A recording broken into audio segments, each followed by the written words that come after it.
अब कुछ important biochemical reactions हैं जो अमाइनो एसिड्स बॉडी के अंदर करते हैं। सबसे पहले ट्रांसअमाइनेशन आ जाता है। ट्रांसअमाइनेशन के अंदर क्या हो रहा होता है, नाम से ही पता चल रहा है, ट्रांसअमाइनेशन यानी अमाइनो ग्रुप का ट्रांसफ़र। अब यहाँ पर NH2 ग्रुप जो है अमाइनो एसिड के अंदर, ये वाला जो NH2 ग्रुप है अमाइनो एसिड के अंदर, ये ट्रांसफ़र होगा। अब जिस ग्रुप में से ये ट्रांसफ़र होगा वो हमारा अमाइनो एसिड होगा, और जो ग्रुप इसको रिसीव करेगा वो हमारा कीटो एसिड होगा। अब जो कीटो एसिड है वो रिसीव करने के बाद, यानी अमाइनो एसिड जब उसको NH2 देगा और कीटो एसिड रिसीव करेगा, तो कीटो एसिड जो है वो अमाइनो एसिड में कन्वर्ट हो जाएगा, अमाइनो एसिड जो है वो कीटो एसिड में कन्वर्ट हो जाएगा। अमाइनो एसिड जो हम अभी देख रहे हैं जो कि NH2 डोनेट करेंगे, यानी निकालेंगे अपने अंदर से, ट्रांसफ़र करवाएंगे, वो हैं ग्लूटामेट, एलेनिन और एस्पार्टेट। ये अमाइनो एसिड्स हैं। और कीटो एसिड जो कि एक्सेप्ट करेंगे वो होंगे पायरुवेट, ऑक्सैलोएसीटेट और अल्फा कीटोग्लूटारेट। अब ये जो अमाइनो एसिड है, जब NH2 रिमूव हो जाएगा, यही बात जो मैंने भी की, जब NH2 रिमूव हो जाएगा तो ये कॉरेस्पॉन्डिंग कीटो एसिड बना लेगा, और कीटो एसिड वो कॉरेस्पॉन्डिंग अमाइनो एसिड बना लेगा। अब जो हमारा अमाइनो एसिड है इसके अंदर आएगा ट्रांसअमाइनेज। ट्रांसअमाइनेज क्या है, एंजाइम जो इसका रिएक्शन को कैटलाइज करवाएगा। अमाइनो एसिड से NH2 इसने निकलवाया है, ट्रांसअमाइनेज ने NH2 इसने निकलवाया है, और अमाइनो एसिड ने कीटो एसिड को दे दिया है।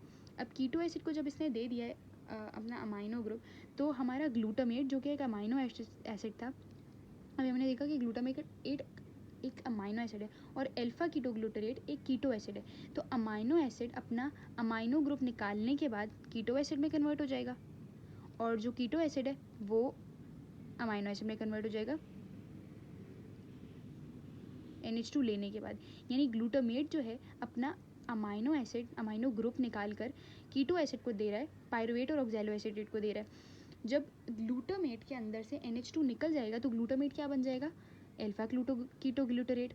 और कीटो एसिड को जब NH2 मिल जाएगा, ये एरो असल में यूँ होनी चाहिए थी, जब NH2 मिल जाएगा कीटो एसिड को, जो कि पायरुवेट या ऑक्सैलोएसीटेट है, तो ये ट्रांसअमाइनोज को यूज़ करते हुए अमाइनो एसिड बन जाएगा, दैट इज़ एलेनिन और एस्पार्टेट। पायरुवेट हमारा एलेनिन बन जाएगा, ऑक्सैलोएसीटेट हमारा एस्पार्टेट बन जाएगा, और ग्लूटामेट जो कि हमारा अमाइनो एसिड था वो अल्फा ग्लूटारेट बन जाएगा, जो कि कीटो एसिड है। और ये दोनों कीटो एसिड थे जो कि अमाइनो एसिड बन जाएंगे NH2 लेने के बाद। So the transfer of amino group is catalyses by transaminases. ये हमारे एंजाइम्स हैं जिन्हें हम अमाइनो ट्रांसफरेजेस भी कहते हैं। दो एंजाइम यहाँ पर बड़े इंपॉर्टेंट हैं। ये दो एंजाइम की बेसिक ट्रांसफ़र हो रही होती है। यहाँ पर जो ट्रांसअमाइनेजेस यूज़ होगा वो ALT और AST। ALT हमारा एलिनीन ट्रांसअमाइनेज होगा, और AST हमारा एस्पार्टेट ट्रांसअमाइनेज होगा। इसके ऑल्टरनेट नाम भी दिए हैं जो कि हम अभी देखते हैं। एलिनीन ट्रांसअमाइनेज जो है, it is also called serum glutamate pyruvate transaminase. Serum glutamate pyruvate transaminase और एलिनीन ट्रांसअमाइनेज एक ही चीज़ है। ये लिवर के अंदर प्रेजेंट होता है और ये कैटलाइज करता है transfer of NH2 from glutamate to pyruvate. अब यहाँ पर नाम में हमें पढ़ना है GP आ रहा है, ग्लूटामेट टू पायरुवेट जा रहा है। जब ग्लूटामेट से पायरुवेट में चला जाता है तो एंड में हमारे पास जो अमाइनो एसिड बनता है वो एलिनीन होता है। तो इट कैटलाइजेस द रिएक्शन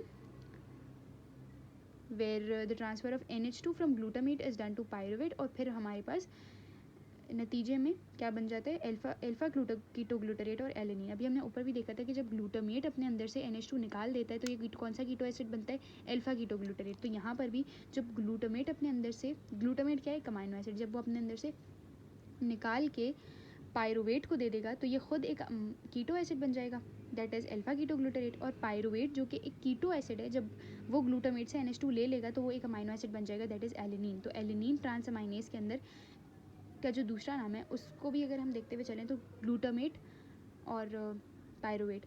तो ग्लूटामेट जो है वो पायरुवेट को दे देगा और एंड में हमारे पास एलिनीन बन जाएगा। तो यहाँ पर हमारे पास एलिनीन बन गया, ग्लूटामेट ने पायरुवेट को NH2 दे दिया। तो इन नामों से भी आप ये याद रख सकते हैं। The reaction is readily reversible.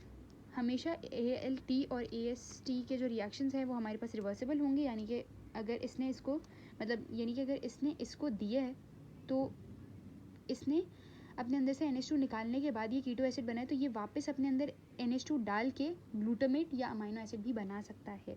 अब ये जो रिवर्सिबल रिएक्शन हो रहा है ये वैसे तो रिवर्सिबल होता है, लेकिन जब अमाइनो एसिड की कैटाबॉलिज्म हो रही होती है तो इट प्रेफर्स कि ये ग्लूटामेट सिंथेसिस की तरफ जाए, यानी कि इधर ग्लूटामेट सिंथेसिस की तरफ जाए, यानी इस तरफ ALT जो है वो रन करवाता है।